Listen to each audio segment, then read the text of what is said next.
So we have some potentially good news coming from the Biden administration, but I need everybody to hold their horses a little bit because the details are a little murky, and we've been down this road before and we've been burned.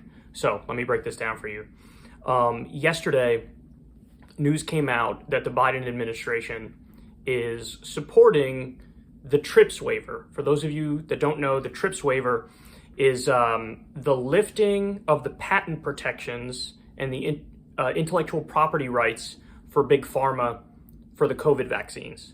So there was a lot of public research that led to the creation of the COVID-19 vaccines, and the pharma companies went in there, bought up the rights to the vaccines, and now they can sue if other companies in other countries make generic versions of the vaccine, and they would win.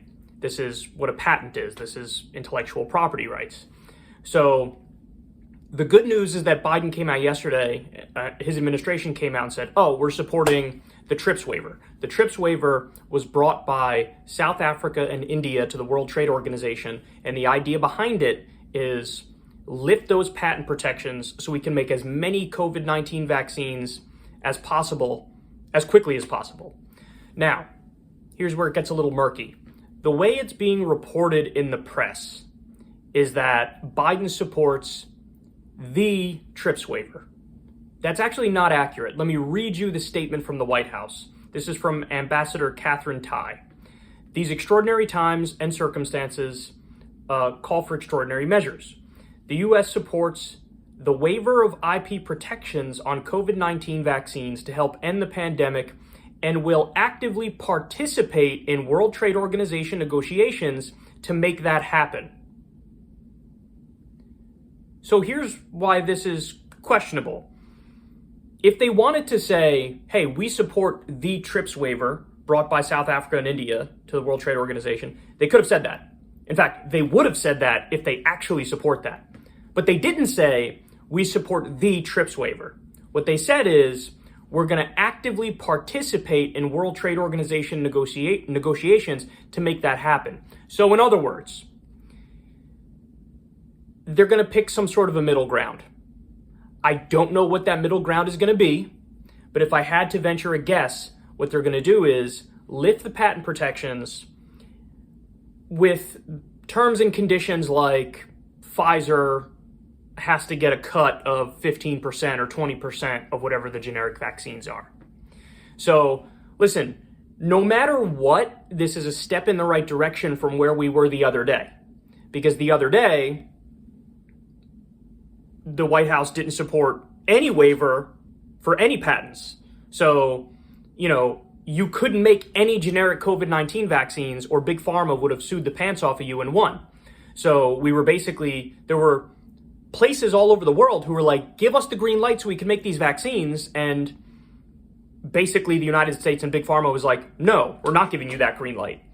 So now there's a yellow light that's being given. So they're going to lift some intellectual property rights and some patent protections. But again, my guess is since they're saying we're going to participate in the negotiations, that means they're not supporting the TRIPS waiver as it's originally written.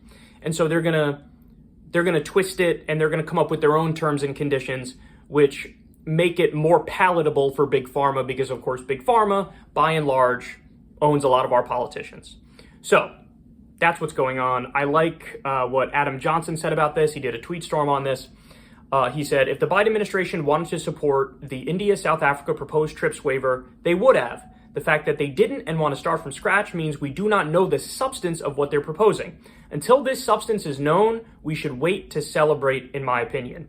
It is a step in the right direction, to be clear, because it opens up substantive negotiations which were being blocked. But it's not accurate to say Biden supports the waiver as it is generally understood, but it's a positive development, not all doom and gloom on this account.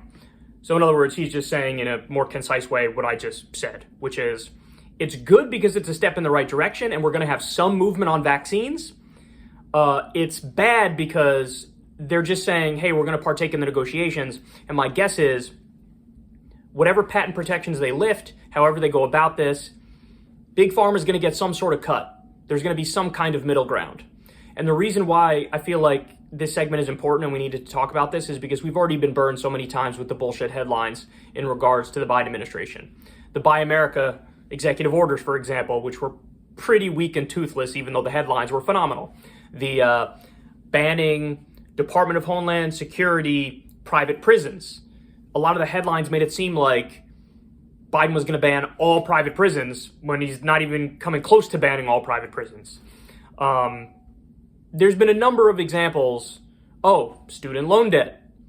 There were some headlines saying if Biden eliminating student loan debt, he's eliminating less than 1% of the $1.6 trillion in student loan debt. So I don't want to rain on everybody's parade, but I do want to calm everybody down a little bit and bring them back to earth. This is good. It's a step in the right direction, but he's not supporting the TRIPS waiver. He's supporting the United States now engaging in negotiations with the World Trade Organization. So we're definitely going to get something that's better than we got under the Trump administration. We're definitely going to get some movement that's better than what any Republican would support. But my guess is in the negotiations, they're going to make it so Pharma gets their cut. Because like I said, Big Pharma basically owns Washington.